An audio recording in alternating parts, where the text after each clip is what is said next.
ఎన్నికలకు ముందు ఇచ్చిన కాంగ్రెస్ పార్టీ ఇచ్చిన వాగ్దానాలు ఆర్టీసీని ప్రభుత్వంలో విలీనం చేస్తానని, ఆర్టీసీ ఉద్యోగులను ప్రభుత్వంలో విలీనం చేస్తానని, 2 PRCలు ఇస్తానని ఆ రోజు ఎన్నికలకు ముందు వాగ్దానం చేయడం జరిగింది.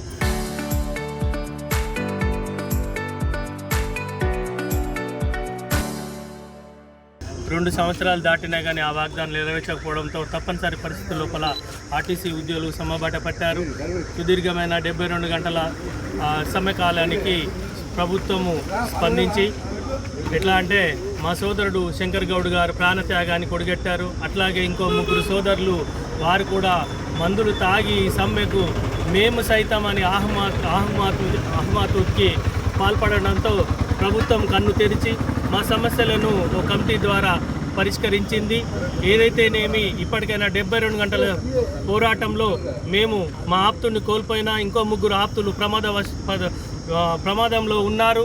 వారి ప్రాణత్యాగానికి మాకు వారు లేకున్నా కానీ ఈ ప్రాణత్యాగానికి వారు ప్రభుత్వం స్పందించి మాకు 11% PRC ఇవ్వడము, ప్రభుత్వంలో విలీనం చేస్తామని జూన్ 2వ తారీఖు నాడు ప్రభుత్వంలో విలీనం చేస్తామని, మరి ఇంకా 32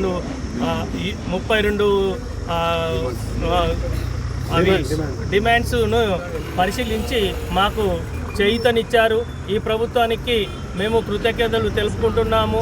అలాగే మా ప్రాణత్యాగాన్ని కొడగట్టిన మా అన్నలు, మా సోదరులకి వారు అండదండగా ఉండి వారికి ఉద్యోగం అయితేనేమి, వారికి కాంపెన్సేషన్ అయితే ఇవ్వాలని మేము ముఖ్యమంత్రి గారిని కోరుకుంటున్నాము.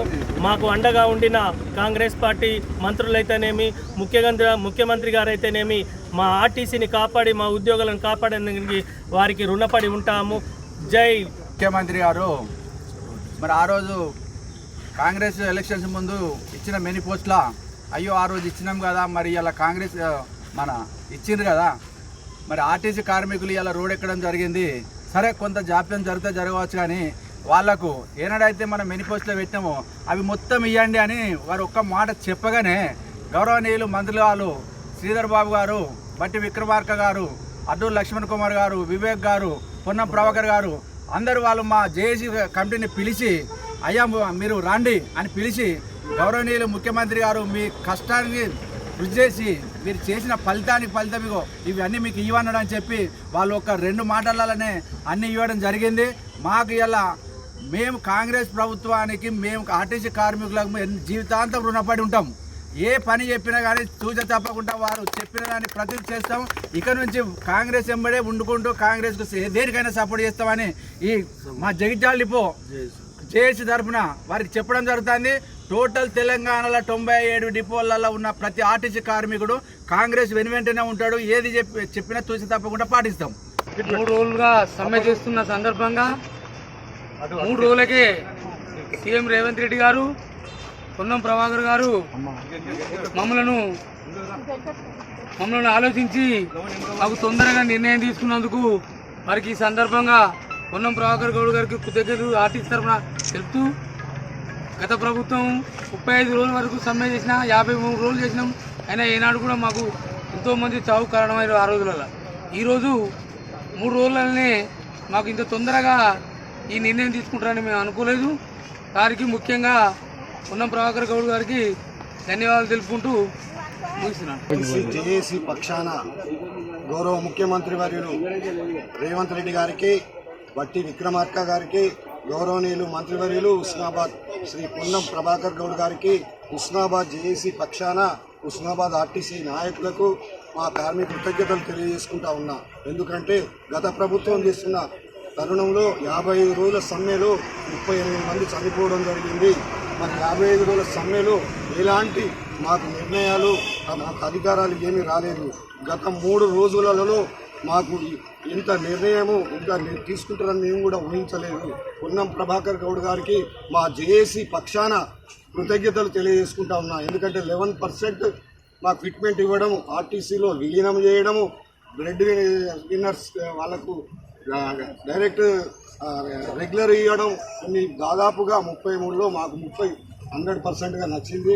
దానికి మేము జేఏసీ హుస్నాబాద్ ఆర్టీసీ జేఏసీ పక్షాన కృతజ్ఞతలు తెలియజేసుకుంటా ఉన్నాం. కేసీఆర్ రెండోసారి ముఖ్యమంత్రి అయిన తర్వాత ఆర్టీసీ కార్మికులను దీపకొక్కలను ప్రగతిపురం విడిపించి ఒక పూట భోజనం పెట్టి ఆనాడు ఉన్న కార్మిక సంఘాలన్నీ లేకుండా మాయం చేసింది చంద్రశేఖరరావు గారు. ఇప్పుడు మనం ఆనాడు ఇప్పుడున్న సీఎం గారు ఆయన పీసీ అధ్యక్షుడిగా పాదయాత్ర చేసినప్పుడు ఆర్టీసీ కార్మికుల సమస్యలైన దృష్టి తీసుకున్నప్పుడు అయ్యా మమ్మల్ని ఇట్లా బూరకిచ్చారు, ప్రభుత్వం అధికారులకు వచ్చి ఆర్టీసీ సంఘాలు కూడా లేకుండా చేశారు, మా ఆర్టీసీ వర్కర్లను ప్రభుత్వంలో విలీనం చేస్తా అని మాట ఇచ్చి కూడా ఆయన తప్పుకున్నాడు.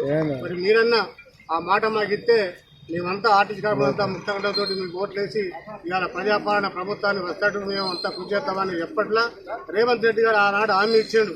మన ప్రభుత్వం కనుక అధికారంలోకి వస్తే ఆర్టీసీ కార్మికులు ప్రభుత్వం విలీనం చేస్తా, మీ సమస్యలన్నీ తీరుస్తా అని ఆనాడు సీఎం గారు హామీ ఇచ్చారు. కాబట్టి ఈరోజు ఆర్టీసీ కార్మికులు 6 నెలల నుంచి 2 దఫాలుగా సమ్మె నోటు చేయడం జరిగింది. సమ్మె నోటు ఇయ్యంగా కూడా వీళ్ళు ఏంటంటే కొంచెం ప్రభుత్వం కొంచెం సత్కారం చేసిన విషయం మాత్రం వాస్తవం. ఎందుకంటే సంఘాలు లేవు, ఈ జేఏసీ 45 యూనియన్లు తయారైనాయి. ఆ యూనియన్లో పట్టుకొని ఇవాళ ప్రభుత్వం దూరం తీసుకొచ్చింది. అయినా ఇవాళ అన్ని జేఏసీ అంతా నాయకత్వం ఏకమై ప్రభుత్వం చర్చ పిలిచిన తర్వాత అందరు మేము కూర్చున్నాక సీఎం గారు చొరవ తీసుకొని ఏదైనా కూడా ఒక మంత్రివర్గాన్ని ఏర్పాటు చేసి ఆర్టీసీ కార్మికుల సమస్యను తక్షణమే మీరు సమ్మెను విరమణ చేయాలి, వాళ్ళకి ఇచ్చే హామీలన్నీ ఇచ్చి కూడా సమ్మెను విరమణ చేయాలని అనుట్లా ఇవాళ సీఎం గారు వాస్తవం చెప్పాలంటే ఆర్టీసీ కార్మికులు తెలంగాణ రాష్ట్రంలో ఆర్టీసీ కార్మికులంతా సీఎం గారికి రుణపడి ఉన్నాం. ఇవాళ మన తెలంగాణలో కూడా రవాణా శాఖ మంత్రి పొన్నం ప్రభాకర్ కూడా మనం అంతా రుణపడి ఉన్నాం. ఇంత పెద్ద ఆనాడు 40 రోజులు సమ్మె చేస్తే చంద్రశేఖరరావు 36 మంది కార్మికులు చనిపోయినా కూడా చెల్లించలే. ఇవాళ 3 రోజులకే ఒక్క మా శంకర్ గౌడ్ నష్టపేట డిపోలో పెట్రోల్ పోసుకొని చచ్చిపోతే తెల్లారే ప్రభుత్వం దిగొచ్చి కార్మికులకు న్యాయం చేసిన మాట వాస్తవం. ఈ సందర్భంగా ప్రజాపాలన ప్రభుత్వానికి ఆర్టీసీ కార్మికుల తరఫున మన తరఫున సీఎం గారికి రవాణా శాఖ మంత్రి గారికి ప్రత్యేక